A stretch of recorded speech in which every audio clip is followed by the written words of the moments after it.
తెలంగాణలో వర్షాలు వరద బీభత్సం సృష్టిస్తున్నాయి. తెలంగాణలో వరదలకు ఇప్పటివరకు 17 మంది మృతి చెందగా ఇంకా ముంపులోనే ఖమ్మంలోని పలు కాలనీలు ఉన్నాయి. రక్షణ దళాలు సహాయ చర్యలు కొనసాగిస్తున్నాయి. తెలంగాణలో 30,000 ఎకరాల్లో పంట నష్టం జరిగినట్లు అంచనా వేశారు. ఇది ఇంకా పెరిగే అవకాశం ఉన్నట్లుగా తెలుస్తోంది. మరోవైపు ఇవాళ సీఎం రేవంత్ రెడ్డి సెక్రటేరియట్లో రివ్యూ నిర్వహించనున్నారు. తెలంగాణలో వర్షాలు వరదలపై సమీక్షించనున్నారు. తెలంగాణలో వర్షాలు వరద బీభత్సం సృష్టిస్తున్నాయి. ఇక వరదలకు ఇప్పటివరకు 17 మంది మృతి చెందగా ఇంకా ముంపులోనే ఖమ్మంలోని పలు కాలనీలు ఉన్నట్లుగా తెలుస్తోంది. ఇటు రక్షణ దళాలు సహాయక చర్యలు కొనసాగిస్తున్నట్లుగా తెలుస్తోంది. దీనికి సంబంధించి మోర్ అప్డేట్స్ మా ప్రతినిధి ఉపేందర్ అందిస్తారు. ఉపేందర్, ఇప్పుడు ఖమ్మంలో పరిస్థితి ఎలా ఉందంటారు? వర్షం తగ్గుముఖం పట్టిందా? సుజాత, ఇప్పటికే వర్షం మరోసారి కూడా వాతావరణ ప్రభావం నేపథ్యంలో మరొకసారి కూడా వర్షం అయితే వస్తున్న పరిస్థితి కనిపిస్తుంది. ఒకవేళ వరద బాధితులు కన్నీళ్లు, మరోవైపు అధికార యంత్రాంగ సహాయక చర్యలు అయితే ఖమ్మం జిల్లాగా మాత్రం పూర్తిగా జల దిగ్బంధంలో ఉందని అయితే మనం చెప్పుకోవచ్చు. ఇంకోవైపు ఇటు నేతలు కూడా పరామర్శలు అయితే చేస్తున్న పరిస్థితి ఖమ్మంలో కనిపిస్తుంది. ఎటు చూసినా మున్నేరు సృష్టించిన వరద విలయంతో అయితే అన్ని జనాలతో ఈ తీవ్ర ఇబ్బందులు అయితే పడుతున్నారు. వరద తగ్గుముఖం పట్టడంతో అటు బాధితులు క్రమంగా ఇళ్లకు చేరుతున్నప్పటికీ మరోసారి వాతావరణ శాఖ అటు వర్షాలున్న నేపథ్యంలో తీవ్ర భయాందోళనకి గురవుతున్న పరిస్థితి కనిపిస్తుంది. ప్రధానంగా ఏదైతే ఖమ్మం జిల్లా మున్సిపల్ కార్పొరేషన్ సిబ్బంది కూడా ప్రత్యేకంగా నిమగ్నమైన పరిస్థితి కనిపిస్తుంది. ఇక జిల్లాకు సంబంధించినటువంటి మంత్రులు తుమ్మల, పొంగులేటి వరద పీడిత ప్రాంతాల్లో అయితే పర్యటించి బాధితులకైతే ధైర్యం చెప్పే ప్రయత్నం అయితే చేస్తున్న పరిస్థితి ఇక్కడ కనిపిస్తుంది. అలాగే బీఆర్ఎస్ అగ్రనాయకులు హైదరాబాద్ నుంచి ప్రత్యేకంగా వరద ప్రభావిత ప్రాంతాల్లో కూడా ఇప్పటికే పర్యటించి బాధితులను కూడా ఓదార్చారు. ఇక మున్నేరు ఏదైతే వరద ప్రాంతాల్లో జనం కష్టాలు 3 రోజులైనా కూడా ఇంకా కొనసాగుతున్నాయని మనం చెప్పుకోవచ్చు.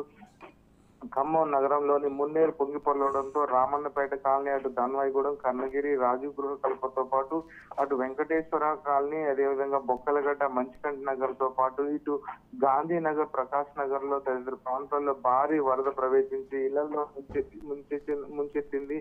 దీంతో వేలాది మంది ప్రజలు కట్టుబట్టలతోనే రోడ్డున పడ్డారు. ఇంట్లోని వస్తువులన్నీ వరద పాలుగా ఇటు గదులన్నీ కూడా బురదమయం కావడంతో వారి కష్టాలు వర్ణనాతీతంగా ఉన్నాయని మనం చెప్పుకోవచ్చు. ఇక వరద తగ్గుముఖం పట్టిన తర్వాత మళ్ళీ జనం తమ ఇళ్లను చూసైతే బోరున విలపిస్తున్న తీరైతే ఇక్కడ పలువురిని కంటతడి కూడా పెట్టిస్తున్న పరిస్థితి ఇక్కడ కనిపిస్తుంది. ఇక బురదమైన వస్తువులను శుభ్రం చేసుకునేందుకు నానాయాతన పడుతున్నారు. కనీసం తాగడానికి మంచినీళ్లు కూడా లేకపోవడంతో పిల్లలు, వృద్ధులైతే తీవ్రంగా ఇబ్బందులు పడుతున్న పరిస్థితి కనిపిస్తుంది. గతంలో ఎన్నడూ ఎదుర్కొన్నటువంటి ఇబ్బందికర పరిస్థితులను మున్నేరు వరద బాధితులైతే కుటుంబాలైతే ఇప్పుడు ఎదుర్కొంటున్నాయని అయితే మనం చెప్పుకోవచ్చు. గత ఏడాది కూడా మున్నేరు వరద పోటు వచ్చిన వెంటనే తగ్గుముఖం, ఆ తర్వాత వర్షం కూడా తగ్గిపోవడం, రోజు ఎండ రావడంతో అయితే నివాసాలు శుభ్రం చేసుకొని ఇళ్లలోకి వెళ్లారు. కానీ ఇప్పుడు పరిస్థితి అందుకు విరుద్ధంగా ఉంది. మళ్ళీ వర్షాలు రావడం, మున్నేరు వరద తగ్గిన బాధిత కుటుంబాలు కుదుట పడటం లేదని అయితే మనం చెప్పుకోవచ్చు. వరద వృద్ధి ఈసారి వేగంగా ఉండడంతో పాటు పరివాహక ప్రాంతాల్లోని ఇళ్ల లోపల నుంచి గోడలకు, భవనాలపై నుంచి ఒండ్రు మట్టి చేరిపోయింది. వర్షం ఆగకపోవడంతో బాధితులు ఇళ్లను శుభ్రం చేసి కొద్దిసేపటికి మళ్ళీ గోడలు, భవనాలు, ఇళ్లపై ఉన్న మట్టిని అయితే తీసేందుకు ప్రయత్నాలు అయితే చేస్తున్నప్పటికీ ఇటు వర్షం వాటికి అయితే ఆటంకం అయితే కలుగుతున్న పరిస్థితి కనిపిస్తుంది. సహాయక చర్యలు కూడా కొంత ఇబ్బందులు పడుతున్న పరిస్థితి జిల్లాలో కనిపిస్తుంది. ఇటు పునరావాస కేంద్రాల్లో మరో 2 రోజుల పాటు బాధితులు కోరుకుంటున్నారు. కలెక్టర్ ఏదైతే ముజామిల్ ఖాన్, అటు కమిషనర్ అభిషేక్ అగస్త్య కూడా మే వరకు ఈ మేరకు అటు ఉండేందుకు కూడా అవకాశం కల్పిస్తామని చెప్తున్నప్పటికీ బాధితులకు అక్కడ సౌకర్యాలు లేవని చెప్పేసి వారు ఆవేదన కూడా వ్యక్తం చేస్తున్నారు కనిపిస్తుంది. ఇక వరదల్లో కొంతమంది ఇళ్లు పూర్తిగా, మరి కొంతమంది ఇళ్లు పాక్షికంగా దెబ్బతిన్నాయి. పూర్తిగా ఆస్తి నష్టం అయితే జరిగిందని అయితే చెప్పుకోవచ్చు. అధికారులు సహాయక చర్యలు, పునరావాస చర్యలు చేపడుతున్నప్పటికీ భారీ వరద కారణంగా వారు మానసికంగా, ఆర్థికంగా అయితే ప్రజలు తీవ్రంగా దెబ్బతిన్నారని అయితే మనం చెప్పుకోవచ్చు. గత 2 రోజుల నుంచి తమ ఇళ్లకు చేరుకొని ఇళ్లలో చేరినటువంటి బురదను చేసే ప్రయత్నాలు అయితే చేస్తున్నారు. ఏదైతే ఆదుకుంటామని ప్రభుత్వం భరోసా ఇచ్చిన వారిలో ఇంకా బాధ మాత్రం తొలగలేదని అయితే మనం చెప్పుకోవచ్చు. అకాల వర్షాలతో ముంపు ప్రాంతాల ప్రజలు తట్టాబుట్టా చేతపట్టుకుని తమ బంధువుల ఇళ్లకు కూడా వెళ్లారు. రెక్కాడితే గాని డొక్కాడని తమ పరిస్థితిని ఏంటని కూడా వారైతే ప్రశ్నించుకుంటున్న పరిస్థితి కనిపిస్తుంది. తినడానికి తిండి ఎలా అంటూ నిస్సహాయ స్థితిలో దీనంగా మదన పడుతున్న ఘటనలు మనం ఇక్కడ చూసుకోవచ్చు. ఏదేమైనా తమను సహాయం ప్రభుత్వం ఆదుకోవాలని చెప్పేసి అయితే చెప్తున్నప్పటికీ ఇప్పటికే జిల్లాలో వరద సహాయక కార్యక్రమాలు అయితే చేస్తున్నామని చెప్పేసి అయితే అటు యంత్రాంగం కూడా చెప్తుంది. ఇటు ఉప ముఖ్యమంత్రి బట్టి విక్రమార్క, తుమ్మల నాగేశ్వరరావు, పొంగులేటి శ్రీనివాసరెడ్డి తమ నియోజకవర్గాల మకాం వేసే సహాయక చర్యలు వేగవంతం చేస్తున్నామని చెప్పి చెప్తున్నారు.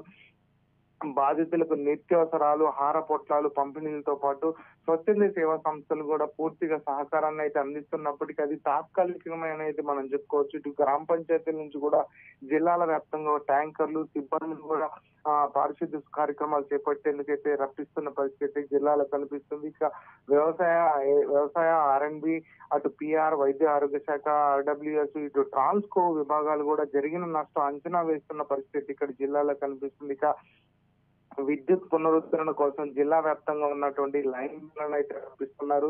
దీంట్లో వరద సహాయక కార్యక్రమంలో అన్ని శాఖల నిమగ్నమని చెప్తున్నప్పటికీ పూర్తి స్థాయిలో ఆ కాలనీలలోకి వెళ్లే పరిస్థితి కనిపించట్లేదు. అక్కడ కనీస సౌకర్యాలు కూడా కల్పించట్లేదు అని చెప్పేసి అయితే ప్రజలైతే ఆవేదన వ్యక్తం చేస్తున్నారు. ఇటు మున్సిపల్ కార్పొరేషన్ సంబంధించినటువంటి గ్రామాల్లో మంచినీటి సరఫరాను కూడా పునరుద్ధరణ చేస్తున్న పరిస్థితి ఇక్కడ కనిపిస్తుంది. ఇక ప్రధానంగా ఇప్పటికే ఈ జిల్లాకు సంబంధించి దాదాపుగా 7 మృత్యువాత పడ్డ పరిస్థితి కనిపిస్తుంది. మరి కొంతమంది గల్లం తయారు కోసం ఇంకా గాలింపు చర్యలు అయితే కొనసాగుతున్న పరిస్థితి కనిపిస్తుంది. ఇక ఒకే కుటుంబానికి చెందినటువంటి చనిపోవడంతో వారంతా కూడా ఇటు ఖమ్మం జిల్లా పాలేరు నియోజకవర్గంలో ఉన్నటువంటి నాయకనగూడెం గ్రామంలో ఒకే కుటుంబానికి సంబంధించిన వారు ఇద్దరు కూడా భార్య భర్తలు చనిపోవడం మాత్రం ఆ కుటుంబంలో విషాద ఛాయలను అయితే మిగిల్చిందని అయితే మనం చెప్పుకోవచ్చు.